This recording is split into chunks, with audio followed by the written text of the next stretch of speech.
Muito bom dia para você aí de casa nessa quarta-feira, sua linda, dia 11 de julho. Começamos agora para todo o Brasil, o programa RF com você e confira os destaques do dia. Temperaturas em queda e o risco de ressaca no litoral brasileiro. Médica suspeita de integrar quadrilha é presa. Viaturas servem de cela para presos no sul do país. STJ nega novo pedido de habeas corpus a Lula. E pesquisadores descobrem novo dinossauro brasileiro. O RF com você está apenas começando. Apenas começando com muitas notícias e daqui a pouco eu vou mostrar aqui no RF com você também tudo sobre diabetes e como conviver bem com a doença. Também vamos falar da relação da poluição com o diabetes, viu? É o que aponta uma nova pesquisa. Quer mandar uma foto e participar do RF com você? Então faça selfie agora assistindo o programa e manda para o nosso WhatsApp que vai aparecer aí na sua tela. Não esquece do seu nome e também a cidade. Tem como colocar o WhatsApp, produção, na tela? Daqui a pouco, então, eu passo o número novamente para você. Vamos fazer a primeira pausa do RF com você. Tem a reportagem do dia, vamos falar sobre diabetes. O novo estudo aponta que a poluição pode ter relação com a doença, é isso mesmo. Eu estou curiosa e vou mostrar para vocês também, tá? Vamos então ver a previsão do tempo, como anda o clima por aí, hein? Em São Paulo, capital, nublado por lá, mínima de 8, máxima de 16 graus. Em João Pessoa, sol entre nuvens, um pouco mais calor, né? Com mínima de 22 e máxima de 28 graus. E em Brasília, mínima de 11, máxima de 26 graus e sol entre nuvens também. E uma onda de frio tomou conta do Brasil, já que acabamos de falar sobre clima, né? A preocupação agora é com o risco de ressacas. No Morro das Torres, em Urupema, a temperatura ficou abaixo de zero. A neve cobriu até as placas de sinalização. No Morro da Igreja, em Urubici, os flocos foram vistos ao amanhecer. Os campos ficaram cobertos de gelo. Este foi o primeiro acúmulo registrado este ano na Serra Catarinense. A temperatura necessária para a neve é entre -1 e 1 grau. Nessa condição, a gente já tem condições para a neve. Aí soma-se a umidade, o chuvisco, que acabou acontecendo dessa vez por mais tempo, de forma mais persistente. Se a neve roubou a cena na Serra, aqui no litoral, quem protagonizou foi o vento frio. Uma combinação gelada de um sistema de alta pressão com um ciclone presente no oceano. A velocidade das rajadas ficaram entre 60 e 80 quilômetros por hora. Com o mar agitado, há também risco de alagamentos nas regiões mais baixas do litoral. Pelo menos aqui no interior de São Paulo, o final de semana deve ser de mais calor, né? E uma quadrilha especializada em roubo de cargas sequestrava as vítimas para cometer os crimes. Eles sempre usavam o mesmo local como cativeiro. Os 2 quartos ficam nos fundos de um lava-rápido. Os reféns eram deixados ali em pedaços de espumas e colchões velhos. Na hora em que a polícia chegou, eles conversavam em volta de uma fogueira, enquanto 5 reféns estavam trancados em uma das noites mais frias de São Paulo. Este caminhoneiro era um deles. Passou 6 horas no cativeiro. Neste tempo, os sequestradores saquearam a carga de frios que ele transportava e gastaram quase R$4.000 no cartão. Toda hora a mensagem que queria senha, queria tudo, senão ia bater na gente. Entre os 6 presos estão 2 adolescentes. Eles estavam com uma arma falsa. A polícia chegou até o local, em Guarulhos, na região metropolitana de São Paulo, graças a uma simples mensagem de celular. É que um dos sequestrados conseguiu esconder o celular e mandar uma mensagem de socorro para o chefe, que já estava com os policiais. Além do pedido de ajuda, ele também conseguiu mandar um mapa com a localização de onde estava. Mais cedo, em outro sequestro, este motorista de 63 anos foi rendido também em Guarulhos. Ele foi colocado no carro dos ladrões e teve o furgão roubado. Dentro, uma carga avaliada em em quase R$35 mil. Ele só disse que para mim deitar, entrar no carro deles e deitar, senão me dava um tiro na cabeça. Mas policiais que passavam pela região desconfiaram do furgão, escoltado por um carro de vidros escuros. Percebemos que tinha um terceiro ocupante deitado no banco traseiro, na qual chorava muito. Perguntamos o motivo, ele informou que estava sendo vítima de sequestro. Agora a polícia quer saber se os 3 presos têm relação com a quadrilha que comandava a central de sequestros. Agora olha essa, uma médica foi presa em Diadema. Ela era considerada foragida por integrar uma quadrilha responsável por vários assassinatos. Gabriela Ferreira Correia da Costa foi presa em frente à prefeitura de Diadema, na Grande São Paulo, depois de uma denúncia anônima. Essa pessoa deixou o local que nós depois soubemos que era o seu local de trabalho. Nesse momento nós deparamos com ela no passeio, na calçada, e efetuamos a detenção e condução para o 1º DP de Diadema.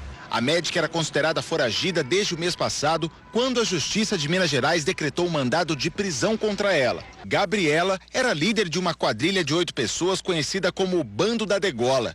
Em 2010, em Belo Horizonte, o grupo manteve 2 empresários reféns em um apartamento de luxo durante 2 dias. Heider Santos Rodrigues e Fabiano Ferreira Moura foram torturados, extorquidos e mortos. Os corpos foram deixados em uma rodovia na região de Nova Lima, na Grande BH. Gabriela era a única mulher da quadrilha. Em 2015, ela foi levada a júri popular. A médica foi condenada a mais de 46 anos de prisão pelos crimes de formação de quadrilha, extorsão, cárcere privado, homicídio triplamente qualificado, além de destruição e ocultação de cadáver. Por ser ré primária, estava recorrendo da sentença em liberdade. Enquanto isso, a médica passou em 2º lugar no concurso público de Diadema para clínico geral.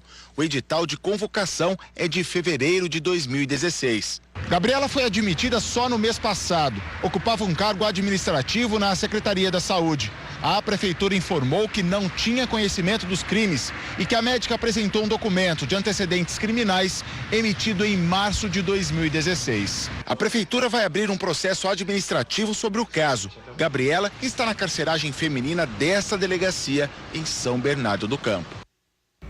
Não dá nem para acreditar, né? E há quase 2 anos, as obras do teleférico do Alemão, no Rio de Janeiro, estão paradas. A troca dos cabos não acontece por falta de dinheiro. Projetado como símbolo da integração social e mobilidade, o teleférico do Complexo do Alemão foi inaugurado em 2011. Um investimento que custou aos cofres públicos mais de 250 milhões de reais. Gastaram um dinheirão e tá aí parado. O sistema transportava cerca de 10 mil passageiros por dia. Mas, em setembro de 2016, o teleférico parou de funcionar. O dinheiro foi todo embora. Quando for retomar o funcionamento, vai ter que fazer manutenção e tudo. E não é que o Marco Antônio tem razão? Diferente do que muita gente pensa, a interrupção do serviço do teleférico do Alemão não ocorreu por causa da violência. As constantes trocas de tiros atrapalham, claro, mas o que realmente levou à paralisação das atividades foi um problema nos cabos de tração. Segundo a Secretaria Estadual de Transporte, a retomada do serviço depende diretamente da troca desses cabos, que foram, inclusive, fabricados sob medida por uma empresa suíça. O equipamento já estaria pronto, porém, só será trazido para o Brasil quando o Estado tiver todos os recursos necessários, ou seja, dinheiro. A crise do Estado inviabilizou financeiramente a manutenção e a operação do sistema. Ele ficar parado, sem uso, significa que ele está deteriorando também. Com isso parado, está trazendo realmente grandes transtornos para a comunidade. Dona Vera tem 60 anos. É nascida e criada no Complexo do Alemão. Ela conta que usava diariamente o teleférico. Quanto tempo a senhora demorava antes com o teleférico? 10 minutos. E hoje? Hoje tem que esperar o ônibus, meia hora. O governo do estado não informou uma possível data para a retomada dos serviços. Muito dinheiro jogado fora, isso aí não volta mais não. E uma pitbull foi sequestrada durante um roubo. Os criminosos queriam R$1.000 para devolver o animal. A Kira foi resgatada dentro de uma comunidade na Zona Norte.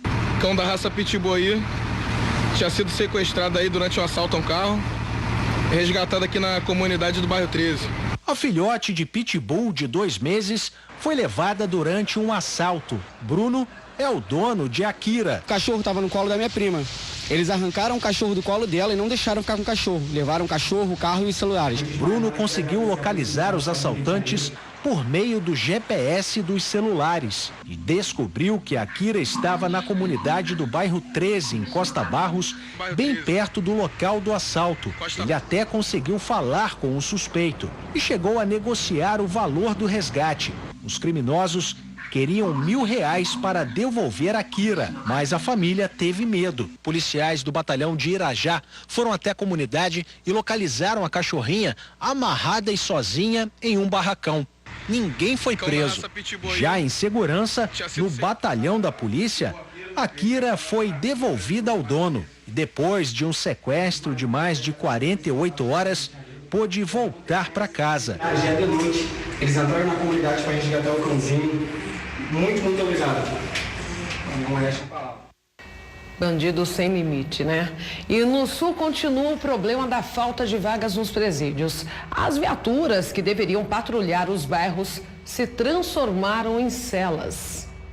A calçada virou presídio, cheia de viaturas da Brigada Militar com presos dentro. Voltou o problema da falta de vagas. Durante a madrugada eram 8 viaturas paradas. Tinha carros de 4 batalhões das 8 unidades de policiamento que existem na capital. Dentro delas, 14 presos, detidos nos mais diversos pontos da cidade. De vez em quando precisavam entrar na delegacia para que pudessem ir ao banheiro ou então para o registro da prisão. Uns entravam, outros saíam e voltavam para dentro das viaturas. Os policiais militares até fazem o registro das ocorrências dentro da delegacia de pronto atendimento, mas logo depois eles precisam sair trazendo os presos.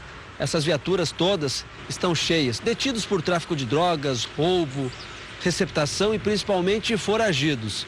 O que chama atenção é o número de PMs aqui do lado de fora. Enquanto nossa equipe acompanhou o problema, eram 14 policiais militares monitorando os presos nas viaturas. E as ruas, como ficaram? E através de alguns remanejos, algumas ações, a gente procura viabilizar o máximo de policiais possível nas ruas, né? Na carceragem da delegacia, onde não tivemos autorização para entrar, eram 6 presos. Outros 5 estavam no setor de triagem. Todos dentro da delegacia ou fora nas viaturas aguardavam vagas no sistema prisional. Já os PMs precisavam esperar os criminosos serem encaminhados aos presídios para depois poderem voltar para as ruas. Agora notícias aqui do interior. Parada há 5 anos, a obra do aeroporto de Limeira deve ser retomada nos próximos meses. Entenda na reportagem de Larissa Israel. O convênio para a retomada das obras foi assinado em Brasília. Parado há 5 anos, o projeto de aeroporto em Limeira terá um investimento de R$8 milhões. O empreendimento começou a ser instalado em uma área equivalente a 170 campos de futebol, que fica no bairro do Pinhal, a área rural da cidade. E segundo o prefeito Mário Botion, ao ser inaugurado, permitirá que o empreendimento se torne um polo gerador de tráfego, de emprego e de renda para a região. O funcionamento de um aeroporto, seja ele comercial como deve ser aqui o nosso, é sempre um ponto de desenvolvimento, trazer novas empresas, será um motivo de desenvolvimento para a nossa cidade, porque o aeroporto vai movimentar carga, vai movimentar as aeronaves para que façam a sua locação em hangares, oficinas, enfim, tudo isso vai trazer desenvolvimento e prosperidade para o nosso município. Com a contrapartida do governo federal, será possível finalizar o aeroporto, que segundo a prefeitura, já recebeu muitos recursos do município. Se atualizarmos os valores, eu diria que foram já investidos lá algo em torno de R$25 milhões ao longo desses anos todos, de 2002 até hoje. Então é um tempo longo, o recurso foi investido e não teve resultado, mas agora vai ter, com a assinatura desse convênio e na sequência com a concessão do aeroporto, certamente será um motivo de desenvolvimento para a nossa cidade. A partir do convênio será dada sequência ao desenvolvimento dos projetos executivos. O trâmite interno no Ministério dos Transportes, Portos e Aviação Civil para a liberação dos recursos para o município e a licitação da retomada das obras. Com a conclusão parcial do aeroporto, a Prefeitura vai entrar com processo de concessão para iniciativa privada. O empreendimento será voltado à área comercial, segundo o executivo. Existe um cercamento provisório que foi feito ao longo do tempo, mas que está, infelizmente, pela falta de utilização, ele foi todo danificado, comprometido. Será refeito toda a parte do cercamento externo e a conclusão da pista, que tem hoje em torno de 35% dela ela executada, e vamos executar o restante para aí sim passar por um processo de concessão. O novo aeroporto começou a ser construído em 2006, mas em abril de 2013 a obra foi suspensa, depois que o Tribunal de Contas do Estado julgou o contrato irregular. A partir daí, a pista foi alvo de várias reclamações. Em 2015, a Prefeitura de Limeira chegou a cercar o local depois da morte de 2 motociclistas que transitavam na área. A suspeita é que eles usavam este local para disputa e rachas. Agora o projeto terá investimento de 8 milhões e a previsão é de que as obras comecem em até 6 meses.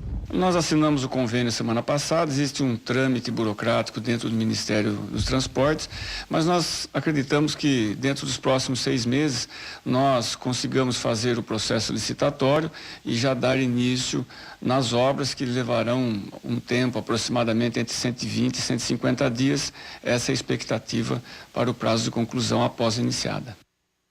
Daqui a pouco mais notícias aqui no RF com você. Tem suspeito de participar do roubo a uma joalheria de Mogi das Cruzes. A polícia quer saber se ele faz parte de uma quadrilha especializada no crime. Ações rápidas, inesperadas e estratégias muito bem definidas. É assim que as quadrilhas atuam nos roubos a joalherias. Nestas imagens de câmeras de monitoramento, é possível ver o suspeito dentro de uma loja em Mogi das Cruzes, na Grande São Paulo. Ele olha as joias e quando a vendedora se aproxima, o assalto é anunciado. O assaltante empurra a mulher para a parte de trás da loja. Assim que rouba a funcionária, o ladrão foge. O homem foi preso na manhã de ontem. No começo da semana passada, uma quadrilha invadiu um shopping center para roubar uma joalheria na zona norte do Rio de Janeiro. Clientes da loja foram feitos reféns. Seguranças e policiais à paisana trocaram tiros com os criminosos. Os disparos destruíram algumas vitrines. Ninguém ficou ferido. 2 suspeitos foram presos e 3 conseguiram fugir roubando um carro. Com os presos, os policiais recuperaram as joias roubadas, avaliadas em R$60 mil. 3 dias depois, em Nova Iguaçu, na Baixada Fluminense, correria e perseguição. Bandidos tentaram assaltar esta joalheria. Eles só não levaram as joias porque os seguranças reagiram. 2 pessoas foram baleadas, uma delas morreu. Há uma certa dificuldade porque eles agem em bando, agem em local com grande aglomeração de pessoas, o que dificulta a atuação da polícia. A polícia, quando vai atuar nesse tipo de caso, ela tem que ser precisa. Porque um tiroteio onde há uma multidão de pessoas é um risco muito grande para a população. Então nós temos que sempre surpreender os assaltantes e nunca ser surpreendidos. Foi dessa forma que policiais do Grupo Armado de Repressão a Roubos e Assaltos da Polícia Civil de São Paulo impediram um roubo a uma joalheria num shopping da zona norte da capital paulista. Os policiais do Garra pegaram os assaltantes logo depois que tinham entrado na loja. Tivemos a informação que ia haver esse roubo. Não sabíamos o local exato, mas montamos uma série de operações em joalherias próximas. Quando os assaltantes chegaram, eles foram surpreendidos com bastantes policiais, um armamento muito maior que o deles, e acabaram sendo presos sem esboçar nenhum tipo de reação. Os 2 criminosos presos eram novos, um é menor de idade e o outro tem 20 anos. 6 meses depois, a polícia prendeu um dos maiores assaltantes de joalherias de São Paulo, Ademir Fogaça de Almeida. Ele usava disfarces para cometer os crimes e não ser identificado. Estas fotos mostram diferentes faces do criminoso, como idoso, rapaz de bigode e em outra versão de cabelo comprido. Dessa forma, ele roubou várias lojas, a maioria dentro de shoppings. No mês passado, Ademir foi condenado a 9 anos de prisão pela Justiça de São Paulo. A polícia do Rio também mandou de volta para a cadeia um assaltante. Adriano Amaral respondia em liberdade por um processo de roubo qualificado e cometeu um novo crime. As câmeras de segurança flagraram a movimentação da quadrilha comandada por ele em São João do Meriti, na Baixada Fluminense. Em poucos minutos, os bandidos fugiram em 2 carros. Adriano foi preso dias depois na saída do Tribunal de Justiça. Mesmo com os líderes presos, as quadrilhas se reorganizam para cometer novos crimes. Este outro assalto aconteceu em São Paulo. Veja que os ladrões invadem o shopping armados, alguns com o rosto coberto. Eles correm em direção à loja. Um homem arrasta uma das funcionárias de volta para a loja. Eles quebram a vitrine e roubam joias e relógios. A ação dura cerca de 1 minuto e meio. O medo de roubos fez os joalheiros desta rua no centro de São Paulo se unirem para acabar com os crimes. Era um local muito visado por assaltantes. Num único quarteirão, há cerca de 300 lojas que vendem joias de ouro. Eles criaram uma associação de joalheiros depois de um grande assalto 3 anos atrás. Um integrante da associação aceitou falar com a nossa reportagem sem mostrar o rosto e explicou como funciona o sistema. A gente tem um botão de pânico, vários botões dentro de uma loja, né?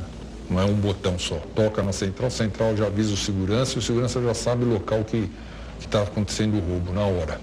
Depois que o sistema foi implantado, já houve uma tentativa de assalto que acabou frustrada e os criminosos foram presos. A rua também é monitorada por 35 câmeras, algumas instaladas no nível das lojas e outras até em pontos mais altos dos prédios para captar diferentes ângulos e não deixar nenhum trecho sem monitoramento. Negócio que custa caro, não custa barato, uma segurança dessa.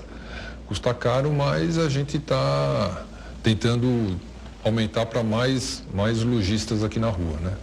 Por enquanto nós temos só 50 e poucas lojas, mas a ideia é se expandir para todas, né? Repare neste homem. Ele aparenta ser um cliente, mas é um ladrão. Na hora que a funcionária faz uma conta na calculadora, ele pega uma corrente de ouro e discretamente esconde debaixo do celular que segura na outra mão. Logo depois, o homem guarda a joia no bolso do casaco. Este outro ladrão é ainda mais ousado. Se debruça sobre o balcão quando a funcionária para de olhar para ele. E não desiste enquanto não abre a gaveta e pega uma corrente de ouro. Algumas vão pelo oportunismo, né? Eles veem a oportunidade, acabam fazendo esse tipo de roubo e depois revende por um valor muito abaixo do mercado. Para pequenos receptadores ou acabam vendendo mesmo na internet. A ação dos receptadores é o maior problema no mercado clandestino abastecido pelos ladrões. Aqui mesmo no centro de São Paulo, a Associação dos Joalheiros tem conhecimento de gente que compra ouro roubado e revende por preço bem mais barato que o do mercado legal. Vem uma lojinha nova, abre e consegue vender mais do que aquele que já vendia, aquele atacadista antigo, que já trabalha anos e anos, você entendeu? Como que ele consegue um preço melhor que aquele que compra muito mais? Mesmo assim, não há como acabar com esse mercado clandestino sem nota fiscal e abastecido por criminosos. A gente tem contato com a polícia militar, com o Estado, com os consegues, mas não é fácil. O poder público, acho que tem muita coisa para fazer e não tem respaldo, né, de dinheiro, essas coisas, então é complicado.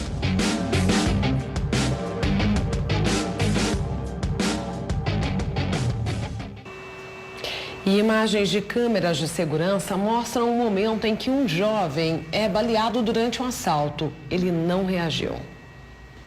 O universitário este de boné, ele já parece desconfiado. Para e tira o celular do bolso, disfarçando. O amigo ao lado tenta encobrir. Tanto receio só para chamar um táxi. E o criminoso já chega com a arma em punho. Do nada atira.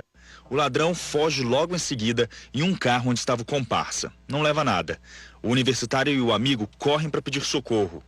O estudante de direito Maciel Teodoro Júnior, de 28 anos, chegou a receber atendimento médico, mas morreu.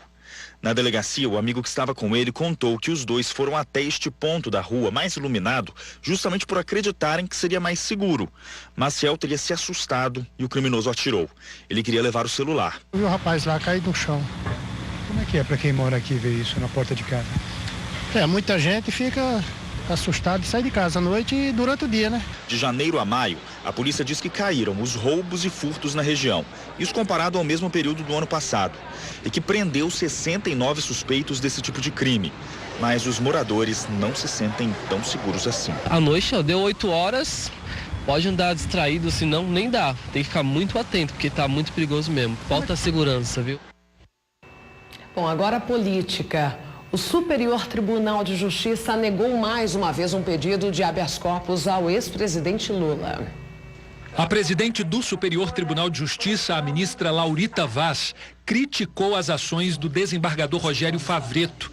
Ele estava de plantão no Tribunal Regional em Porto Alegre no último domingo e determinou a soltura de Lula por 3 vezes seguidas. No documento, a ministra disse que a inusitada decisão desrespeitou a determinação colegiada da 8ª turma do TRF da 4ª região, confirmada pela 5ª turma do STJ e pelo plenário do Supremo Tribunal Federal.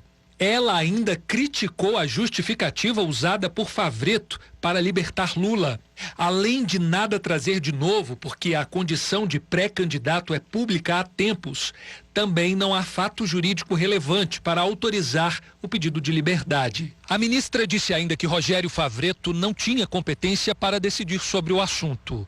Laurita Vaz também quis pôr um fim ao conflito de instâncias da justiça causado pelas decisões do desembargador, que foram derrubadas pelo juiz Sérgio Moro, pelo relator do caso no TRF4, o desembargador Gebran Neto, e pelo presidente do tribunal, Thompson Flores. Inclusive foi de Thompson Flores a decisão final de manter Lula preso. A presidente do STJ também explicou que compete ao Superior Tribunal de Justiça decidir sobre os habeas corpus.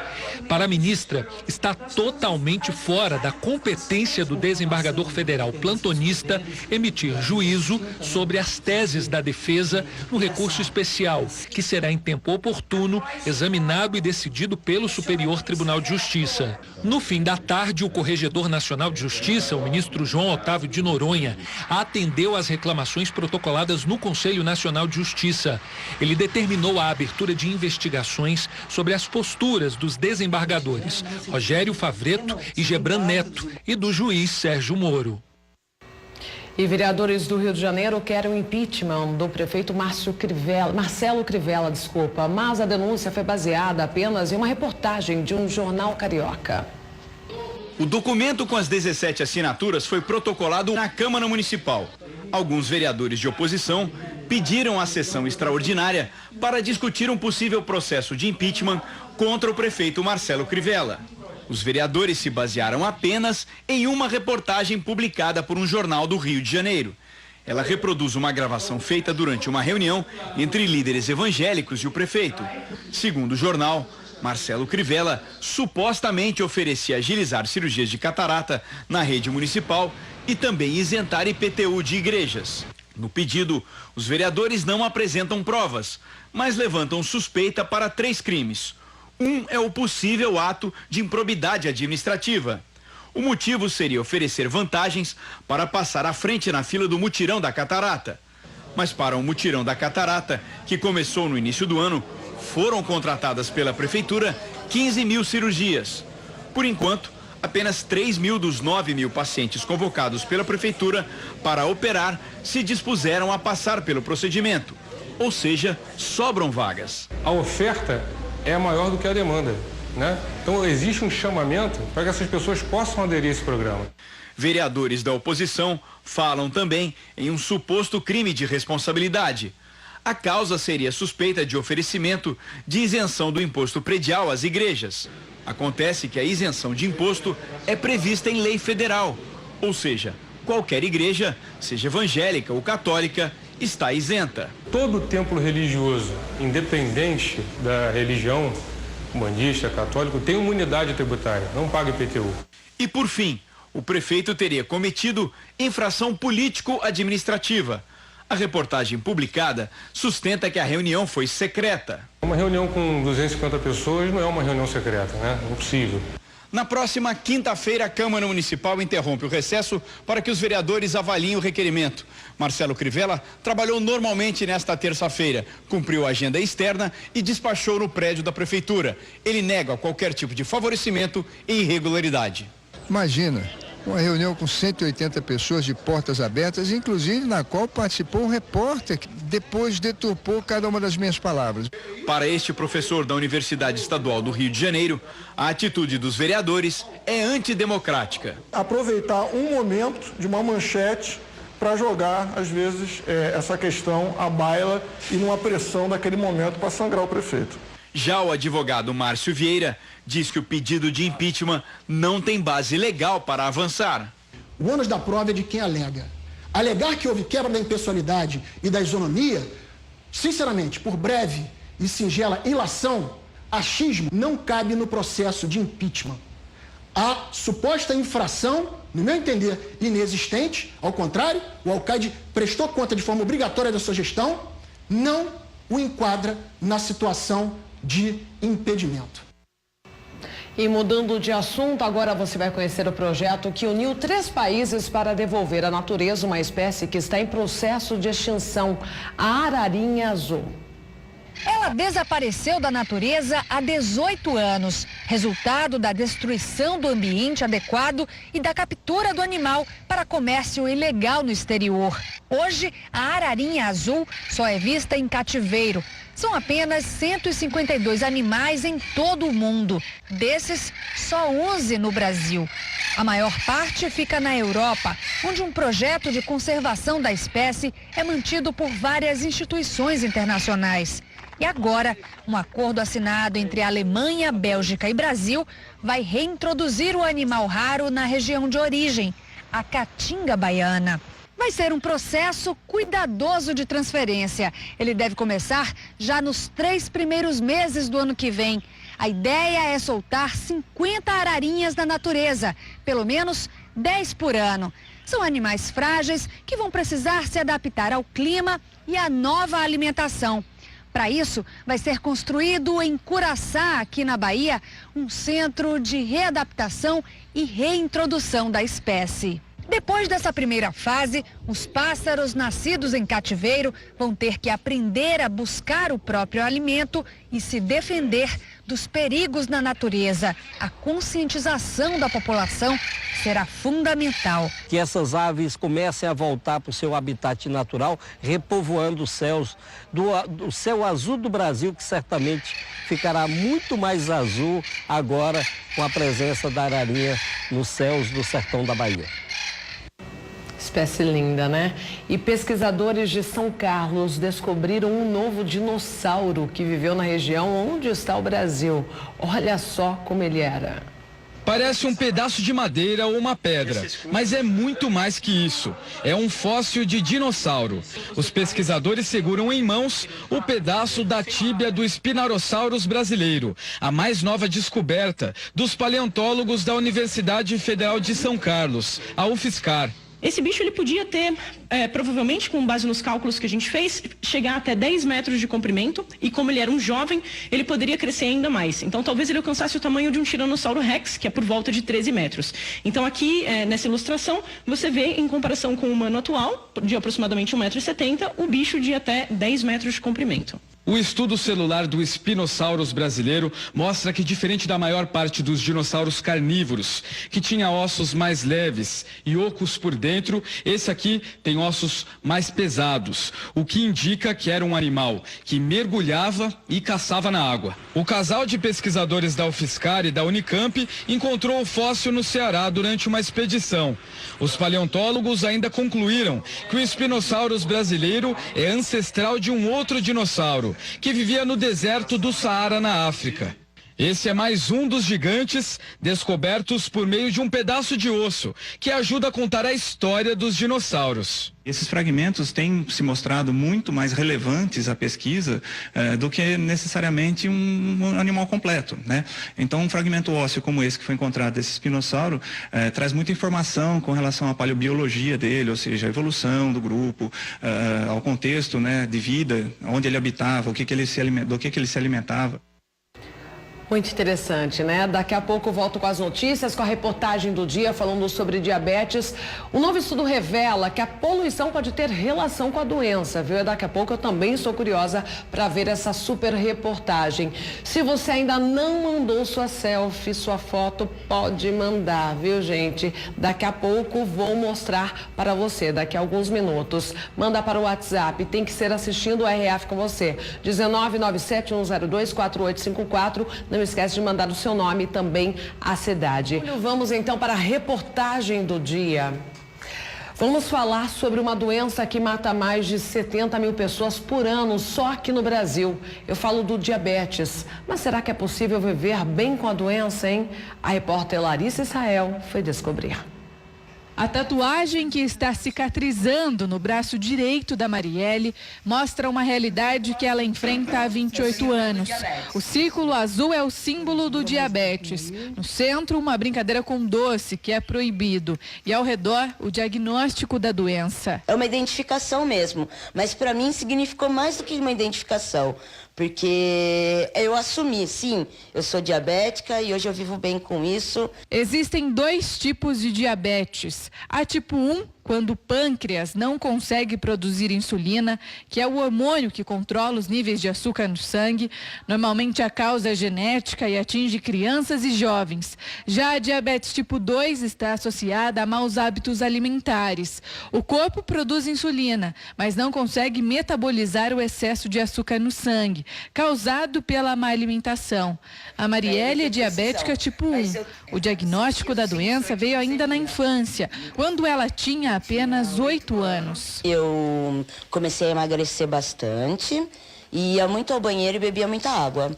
Daí minha mãe e uma amiga muito próxima dela, que é da área da saúde, eles chegaram à conclusão que eu poderia estar com diabetes. Levaram eu no laboratório, fizeram um exame de sangue e constataram que eu estava já diabética. Com o passar do tempo, a doença desencadeou outros problemas na Marielle. E o cuidado com a saúde precisou ser redobrado. Eu tenho um problema renal, eu tenho também já tenho uma retinopatia diabética, tenho uma nefropatia diabética. E tudo de consequência de 28 anos de diagnóstico que eu tenho de diabetes. Com o problema renal, o organismo não filtrava mais a insulina. E com isso ela começou a engordar.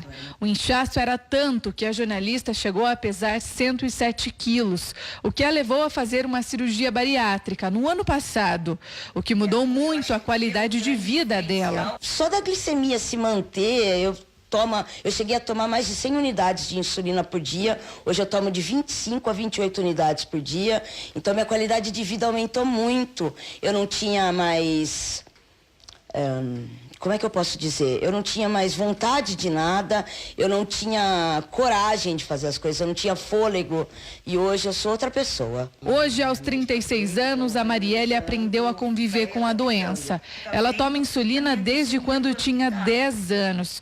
Hoje o medicamento é aplicado no organismo dela através desse aparelhinho, um método tecnológico que ajuda a controlar a doença. Ela faz o que o pâncreas meu deveria fazer, que ele não faz porque ele é doente. Então, é um aparelho eletrônico à base de pilha, que fica a insulina, e ele tem também um sensor de glicemia, que faz a transmissão da minha glicemia. E o que acontece? Ele é programado para inserir no meu corpo a quantidade de insulina necessária. Quando eu me alimento, eu tenho que saber a quantidade de carboidrato que eu como, para colocar aqui na máquina e ela também aplicar a insulina para minha glicemia não subir. Só que aumentou também minha qualidade de vida. Eu uso desde os 19 anos. Mas, basicamente, é uma dependência que eu tenho nele, porque é tudo que eu preciso hoje em dia. Claro que junto com um bom médico, boa alimentação, mas a bomba já faz parte de mim. É parte da Marielle. O que também ajuda a Marielle é a alimentação. O cardápio diário dela inclui principalmente frutas, verduras e legumes. A minha mãe todo dia faz um almoço maravilhoso, uma janta, sempre o café da manhã, sempre tem alimentos saudáveis na minha casa, uma fruta pra gente comer. Então, a alimentação faz muita diferença no diabético. E não só no diabético, né? Acho que acredito que todo mundo, né? Que come bem, mas acho que pra gente que tem uma doença crônica... Quando se fala na alimentação de diabéticos, existe a ideia de que a dieta deve ser bem limitada. Na verdade, é exatamente o contrário. É importante que a dieta seja bem variada, composta por alimentos naturais, que colaborem para estabilizar o nível glicêmico do sangue.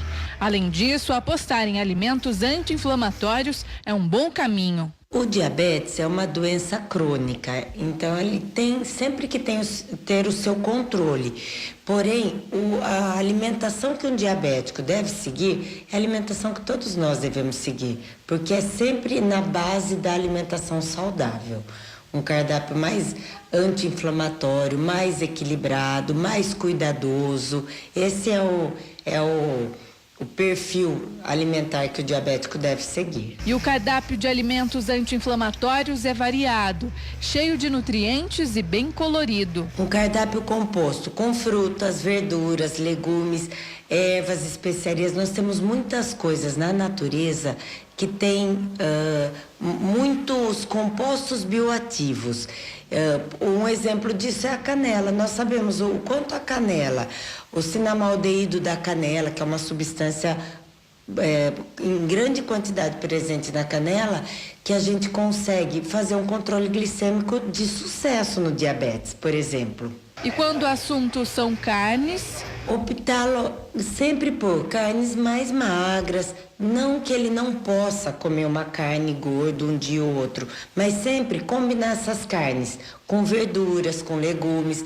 Vai temperar a salada, usar um azeite com acidez máxima até 0,5%, porque também nos óleos, nas gorduras, e nossos alimentos fontes de gorduras, como abacate, açaí, azeites, nós também temos esses compostos bioativos importantes. Então, não que a gordura de todo faça mal, é a gordura ruim que é inflamatória e prejudicial para o diabético, assim como para uma pessoa saudável. Além da restrição ao açúcar branco, sempre existiu um mito em relação ao açúcar das frutas. Segundo essa nutricionista, a dica é combinar alguns alimentos. Nós trabalhamos no diabetes com controle glicêmico, que é o saudável para todos. Nós sempre andamos nessa questão de controlar a glicemia, porque isso previne inúmeras doenças. Porém, no caso do diabetes, especificamente, a gente faz o quê? Usa alimentos com baixo e moderado índice glicêmico. O índice glicêmico é a velocidade que aquele alimento se torna açúcar no sangue. Então, nós temos frutas que têm índice glicêmico mais elevado? Sem dúvida. Por exemplo, caqui, uva, melancia, melão, manga. Essas frutas têm índice glicêmico mais elevado. Aí a dica é sempre a gente combinar. Vai comer um caqui? Salpica a canela. Vai tomar aquele meio copo de suco de uva, que é tão tradicional, né, para proteção de artérias e veias. Toma imediatamente antes, numa refeição que você vai ter bastante verduras e vai temperar com bom azeite. Vai consumir uma manga, experimenta consumir um pedaço de batata Yacon junto, que é uma batata que também controla bastante a glicemia. Essas combinações fazem o controle glicêmico. E continuamos o assunto aqui no estúdio com a endocrinologista Érica Barcelos. Seja muito bem-vinda aqui no RF com você, doutora. Obrigada, Marielle. Estou bem feliz de poder falar de diabetes aqui. Um assunto, na verdade, importantíssimo, como a gente já falou, né? Mata cerca de 70 mil pessoas por ano, né, doutora? Fora as incapacitações, né? Fora a mortalidade, existe pessoas que infelizmente perdem a visão, perdem alguma circulação das pernas, a função renal. Então, independente do óbito, a gente tem que evitar, controlar muito bem o diabetes para não ter essas complicações que são limitantes para a vida da pessoa. E nós não estamos aqui para assustar ninguém, né? Apenas para passar informação. Exato. Na verdade, né? A Marielle da reportagem, uma amiga minha de faculdade, jornalista também, um beijo, Má. Obrigada pela entrevista. Ela tem o tipo tipo 1. E desde que eu conheço a Má, ela anda com a bombinha, né? Então ela tem uma vida praticamente normal. Seria muito bacana se todos os diabéticos pudessem ter essa bombinha, né? Mas ainda o custo é alto, doutora. O custo do tratamento com a bomba de insulina é uma limitação para o método, porque é um tratamento excelente, principalmente para os portadores do diabetes tipo 1, que é o que acomete principalmente crianças ou adultos jovens. A pessoa consegue viver praticamente uma vida normal, consegue comer doce. Eu falo que a vida do diabético deveria ser a vida de todo mundo. Os cuidados que o diabético tem que ter é o cuidado que todo mundo deveria ter. Só que se o diabético não tiver, ele percebe a saúde dele sendo prejudicada com o aumento da glicose. Quem não tem diabetes, a saúde também vai ser prejudicada, mas a gente demora mais tempo para perceber. Mas, de fato, a bomba de insulina é um grande tratamento. Quem tem a sorte de conseguir, geralmente, às vezes, ou comprar, ou através da saúde pública, muitos pacientes recebem. Conseguem através de processo, existe uma burocracia. Luta, uma burocracia, mas muitas vezes conseguem. Muitas vezes, e vale super a pena. Eu falo que não importa quantos papéis a gente tenha que preencher, quantas filas a gente tenha que entrar, quem consegue entrar na bomba de insulina tem uma vida praticamente normal, dá uma liberdade de escolher o que vai comer, sem tanto medo do que vai subir meu diabetes, porque aí ajusta ali na bombinha, ajusta na bombinha e como que funciona, doutora? De repente, por exemplo, a Marielle, ela comeu muito doce depois do almoço, vamos supor assim, né? Aí a taxa dela de glicemia vai subir. Aí a bombinha, ela já regula ali no organismo? A bomba ainda não é uma bomba inteligente. Existe muita pesquisa, está chegando uma bomba nova que vai fazer essa função inteligente. Eu sempre pensei que fosse assim. É o mundo perfeito, né? Sim, a gente está chegando lá, graças a Deus. Em que existe um sensor implantado e o sensor percebe, se está mais alto, ele aumenta a insulina da bomba. Se está mais baixo, ele diminui a insulina da bomba também para não deixar a glicose nem subir muito, nem cair demais, né? Mas é um excelente tratamento. No caso dela, se ela for comer um doce, tanto ela pode fazer um planejamento, ela sabe que vai comer e aí ela já se acostuma também, né? Já tem noção, né? Então, tanto ela pode fazer um planejamento preventivo, ela já aumenta a quantidade de insulina que a bomba vai mandar, porque sabe que vai fazer uma alimentação mais pesada. Ou se ela não fez a prevenção, ela só viu que subiu, ela faz também um ajuste na bombinha e a bombinha corrige. Doutora, eu sempre ouvi falar, né, que o diabetes, né, pode ser falado das duas formas, das duas maneiras, é uma doença silenciosa. Exato. Né? Tem muita gente que consegue conviver a vida toda, de repente, e não descobrir a doença. É possível isso? Casos mais leves, porque a gente fala o nome diabetes, mas a apresentação varia muito de pessoa para pessoa. Então, casos mais leves, infelizmente, eles podem passar anos e anos sem descobrir, porque aqueles sintomas de muita sede, ou um xixi muito solto, ou uma perda de peso, às vezes não aparece. Mas eles começam a perceber um embaçamento visual, ou o cardiologista percebe que o coração já está meio alterado. Então, assim, mesmo que ele não descubra o diabetes, em algum momento ele vai, infelizmente, descobrir as complicações que o diabetes pode trazer. Mas sim, tem pessoas que passam anos achando que aquele cansaço é normal, achando que eles fazem xixi demais e isso é normal, e no fim era o diabetes que estava já acordado e dando trabalho. E por que a dificuldade da cicatrização na pele? Na verdade, quando a gente está com a glicose, a gente tem dois motivos que atrapalham a cicatrização. Um é quando a glicose está elevada, e ela não permite com que aquele processo normal de formação da cicatriz ocorra normalmente. Então, ela deixa a cicatriz ou o corte inflamado e aquela inflamação não deixa fechar. A outra situação é quando, já depois de muitos anos em que a glicose ficou elevada, a circulação, por exemplo, nas pernas ficou continuamente reduzida, e aí a hora que abre uma ferida, não chega sangue ali para levar os fatores de cicatrização. Então, tanto pode ser porque a glicose está alta naquele momento, ou porque ficou alta durante muito tempo e aí a circulação não chega na região que precisa cicatrizar. Nós temos uma participação aqui, doutora. A pessoa diz, deixa eu ver o nome.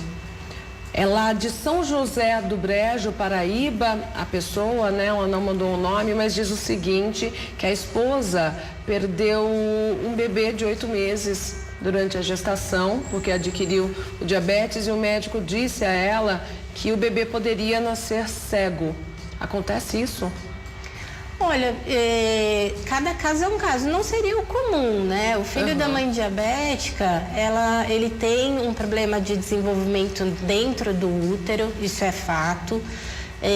É como se aquela gravidez que está com 8 meses já tivesse bem mais avançada. Então, às vezes, o bebê diabético... Pode comprometer alguma parte. Exato. Mas a perda visual não seria o esperado. Não sei qual era o caso específico, mas não é a complicação usual do filho de mãe diabética. Se fala tanto em gestação, né? Adquirir, na verdade, o diabetes durante a gestação, por que isso acontece? Geralmente é uma mistura de uma tendência familiar, o diabetes do tipo 2, que é a imensa maioria das pessoas, 90% dos diabéticos são do tipo 2, que é aquele tipo que vai aparecendo com o passar da idade, né? Geralmente tem história familiar de diabetes, então o maior motivo é uma tendência familiar. Mas a mulher, a partir das 20, 25 semanas de gestação, tem também uma tendência de mudar o metabolismo do açúcar, exatamente para ajudar no crescimento do bebê, porque o bebê come o que a mãe come, né? Sim. E isso predispõe a glicose a subir. Na mulher que teve uma gestação, às vezes, com bom controle de peso, com um exercício físico, às vezes esse ajuste acontece, mas fica normal a quantidade de glicose. Mas em mulheres que têm uma predisposição ou que ganharam muito peso na gestação, isso é um grande fator de risco para o diabetes gestacional, aí esse equilíbrio não acontece e acorda mesmo uma glicemia elevada e dá bastante preocupação, seja para a mãe, seja para o bebê. Doutora, você acredita na cura do diabetes? O diabetes do tipo 1, que é o diabetes da criança, em que o pâncreas dele, por uma tendência também genética ou de acaso mesmo, foi destruído e não produz mais insulina, é uma área que tem muita pesquisa. No diabetes do tipo 1, eu acredito que a gente está muito perto de a gente já tem muitas inovações, a bomba de insulina, né? Existem sensores que não tem que ficar fazendo a pontinha do dedo todo dia. Então, no diabetes tipo 1, eu acredito sim numa cura, mas o prazo tudo que é pesquisa, entre começar a pesquisa no laboratório e estar pronto para o médico indicar lá no consultório, passa às vezes 20, 30 anos, entendeu? Então, eu não sei o prazo, mas eu acredito. Agora, no tipo 2, que tem a ver com o estilo de vida... Com alimentação mesmo? Excesso de peso, sedentarismo... Aí eu não vejo uma possibilidade de cura. E nesse tipo, a pessoa pode controlar, de repente zerar ali, né? Mas ela sempre vai ter que ser regrada, né? Sempre vai ter que se cuidar. Pisou na bola, vai voltar. Exato. Então a gente consegue controlar, às vezes até sem medicação. A gente chama de tratamento não medicamentoso, que é baseado em dieta, alimentação saudável e exercício físico e controle de peso. E a gente coloca a glicemia em valores normais. Mas se infelizmente essa pessoa perder a saúde, ganha peso e para o exercício, geralmente a glicemia aumenta e o diabetes acorda de novo. Bom, doutora, certamente muita gente aí em casa gosta de doce, né? Eu, Marielle, sou uma formiguinha assim, confesso. Eu gostaria que você respondesse depois do intervalo se existe uma dose segura de açúcar diária pra gente comer e não predispor aí o diabetes. Para quem está chegando agora no RF com vocês, estamos falando sobre os riscos do diabetes, gente. A doença mata por ano cerca de 70, 60 mil pessoas por ano aqui no Brasil só, né, doutora? Exatamente, exatamente. E daí, como a gente já sabe, tem o tipo 1, o tipo 2 e o tipo 3. O 1 e o 2 são os tipos mais comuns, né? O tipo 3 agora, na verdade, é uma nova classificação que ainda não está difundida, né? A gente ainda continua trabalhando mais com a ideia do tipo 1 e do tipo 2, até o pessoal ali da ciência mudar a classificação. Mas o mais comum em termos de número de diabéticos é o tipo 2 e o tipo 1 conta ali com 10% da população. E como é uma doença que atinge aí muitas pessoas, muitos brasileiros, muitos vão a óbito, inclusive por conta da doença, tem muitas pesquisas sendo realizadas, né? Bom, a gente pode falar do crescimento, por exemplo, do setor alimentício, doutora. Há uma década, de repente, não existia tanta opção como tem hoje para diabético, né? Exato. Hoje tem doce, sorvete, de tudo, né? De tudo. Bebida. Eu acho que é um grande avanço, principalmente para a gente tentar convencer. A gente acredita muito que o diabético pode ter uma vida normal, mas antigamente era mais difícil de convencê-los, principalmente as crianças, sobre esse ponto. E hoje em dia, sorvete, em qualquer doceria, eles sempre têm uma opção diet, que é feita... Lembrar que o diet é quando é feito com açúcar, com adoçante no lugar do açúcar. E o light pode ter açúcar, mas em quantidades menores. Então tem que ser o diet para o diabético. Tem que ser com adoçante, exato. Doutora, e antes do intervalo eu perguntei sobre a dose segura do açúcar. Vamos responder agora. Existe uma dose que daí você come, por exemplo, uma barrinha por dia. Daí você não vai ter diabetes. Ou não existe? Não, infelizmente uma quantidade permitida não existe, né? Até porque a gente tem que lembrar que além dos doces que geram a glicose, existem alimentos de gosto salgado que também vão virar glicose. O carboidrato, por exemplo, no sangue se transforma em açúcar. Em açúcar, exatamente. Então a questão do doce, é óbvio que para o diabético a gente pede para eles trocarem para os tipos diet, né? Então, quem usa bomba de insulina tem um pouco mais de liberdade. Mas para a população que quer ser saudável, eu sempre falo que é consumir com normalidade. Então, fiz uma refeição super equilibrada, com bastante verdura e legume. Eu posso comer uma quantidade normal de doce no fim dessa refeição? Posso. À tarde eu vou fazer um pouco de exercício. Então, o doce, ele nunca foi inimigo de ninguém. Só que a gente começou, né, a comer quantidades inacreditáveis de doce. Os nossos doces, e os nossos doces estão muito doces também hoje em dia, né? A quantidade de açúcar. Não basta só o chocolate, tem que colocar o doce de leite junto, leite condensado, não é? Pois então, assim, é isso que é um cuidado. Vai comer o sorvete, aí põe calda, aí põe não sei mais o quê. Então, essas questões exageradas que as pessoas precisam pensar. Mas um consumo normal de doce, num dia que foi bem equilibrado, é permitido para a população em geral, mas para o diabético a gente pede para evitar. Vários assuntos que nós discutimos aqui no RF com você, no final eu sempre digo o seguinte: equilíbrio. Exato. Essa é a palavra, acho que para a vida, não é, doutora? Para tudo, né? Exatamente, Mariana. E já que estamos falando sobre estudos, pesquisas, a doutora já deu opinião, acha que daqui a alguns anos vão descobrir sim a cura do diabetes, principalmente tipo 1, né? O tipo 2, a doutora não acredita tanto. Mas, doutora, tem um novo estudo que aponta que a poluição pode ser responsável pelo desenvolvimento do diabetes no organismo também. 1 em cada 7 casos da doença seria causado aí por esse motivo. Vamos ver a reportagem.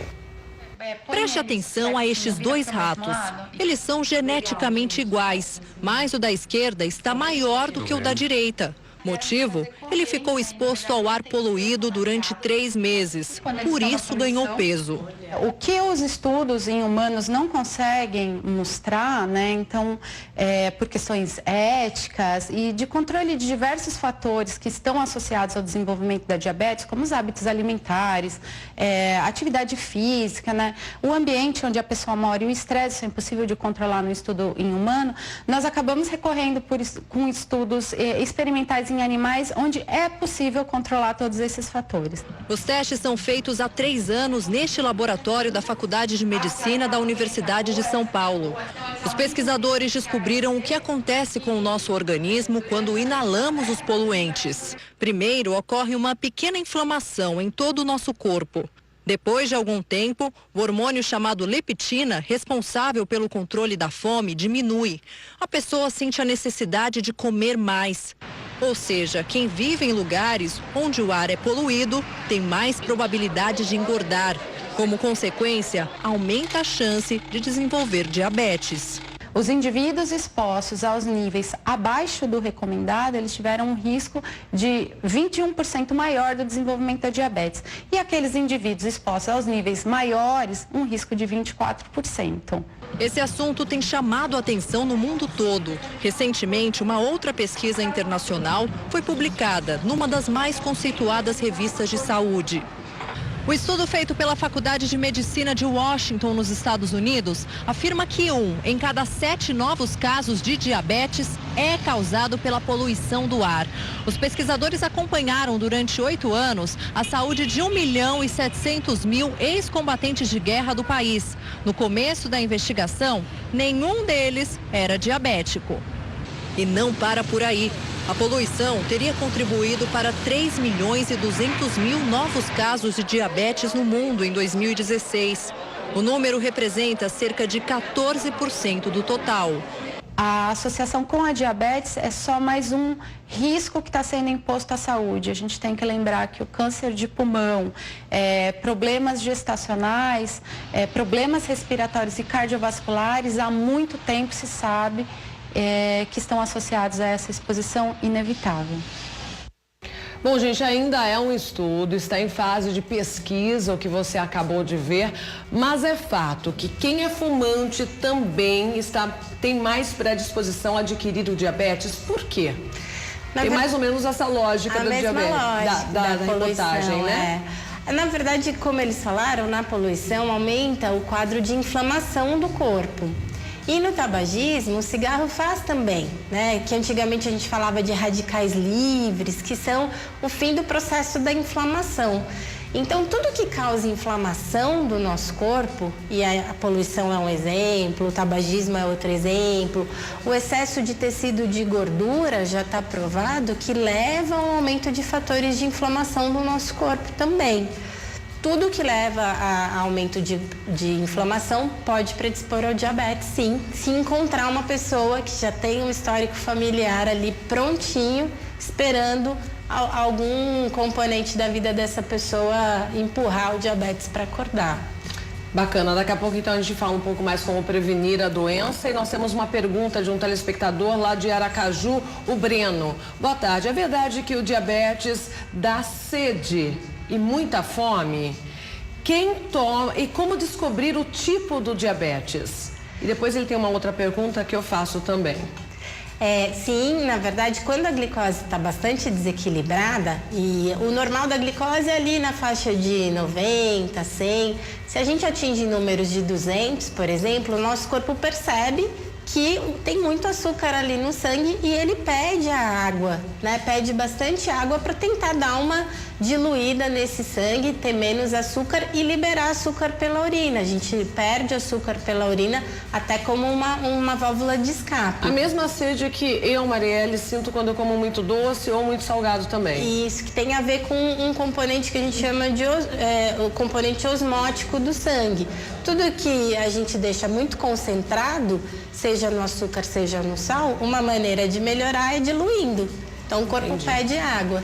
E a fome é verdade também, porque esse açúcar que devia estar indo para o nosso músculo, para a nossa inteligência, fica paradinho no sangue E aí o corpo está pedindo mais açúcar e está pedindo mais alimento. Então aumenta a fome, sim.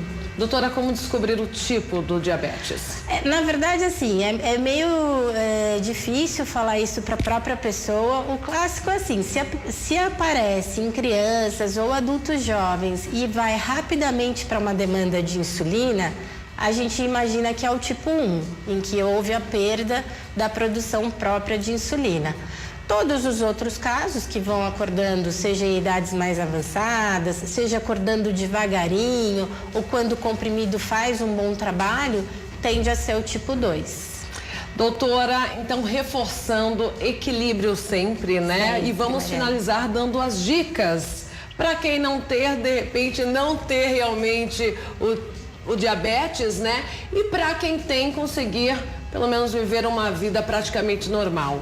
Exercícios físicos. Com regularidade. Peso normal, a gente pede que a pessoa tente ter um peso normal, que é aquela conta do índice de massa corpórea.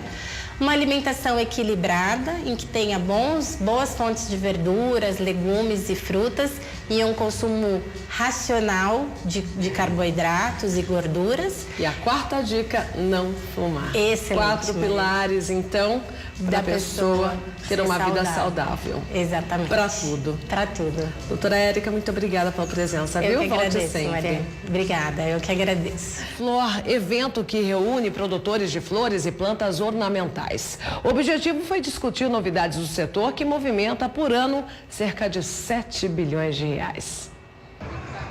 Cor magenta, essas rosas têm hastes longas, entre 50 e 70 centímetros, espinhos pequenos e muitas pétalas por botão, de 35 a 40.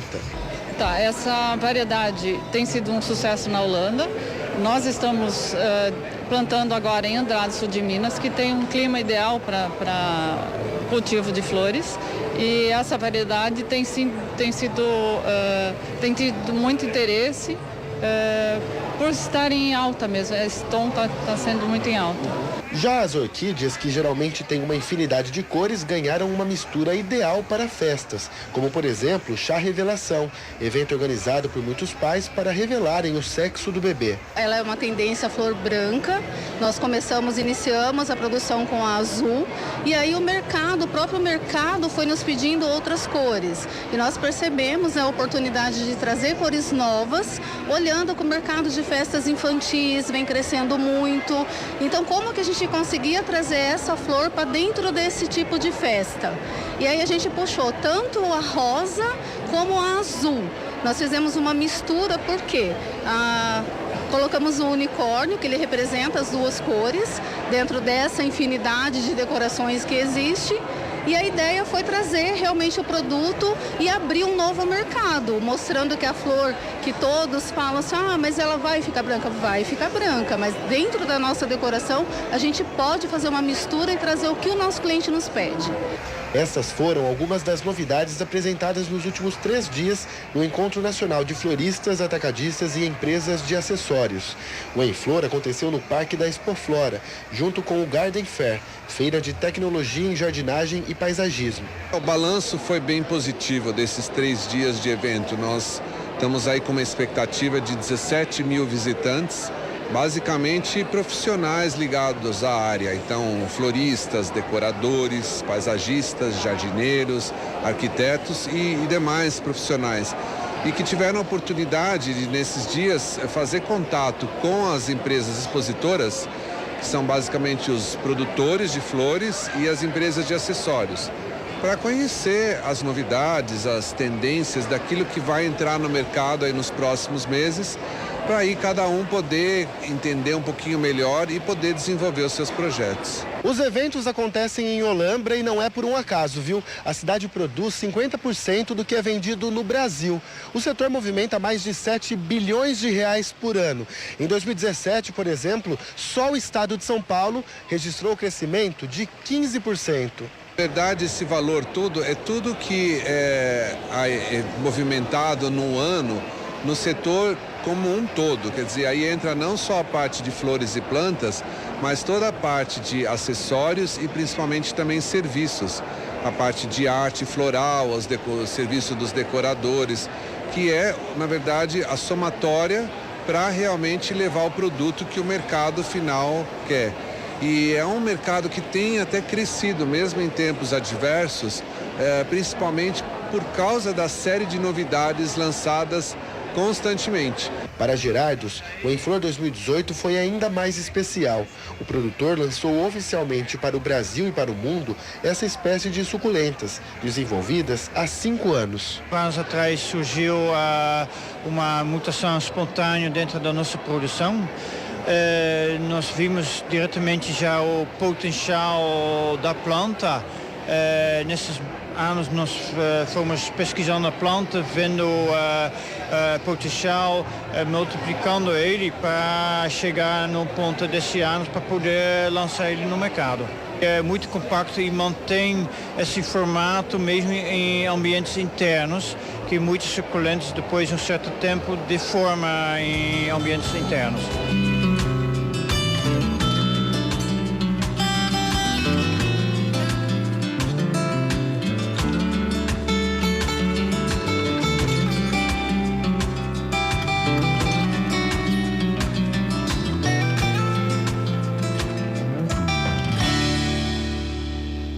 Muitas novidades por aí, né? Na cidade das flores, Olambra, coisa linda. Já estamos na reta final do RF com você. Se você mandou sua selfie, fique de olho, você vai aparecer agora aqui, viu? Vamos lá. Wellington de Paraibuna, interior de São Paulo, super beijo pra você. Beijão pro Edu de Simões Filho também, Bahia, beijão. Hernani de Catolé do Rocha, Paraíba, super beijo. Ótima quarta para o André de Acauã, Piauí. Essas foram as participações do dia. A produção disse, Marielle, tem que encerrar, não dá mais. Você que mandou, eu não passei aqui. Amanhã abre o programa mostrando, ok? Fiquem com Deus e até amanhã, se Deus quiser.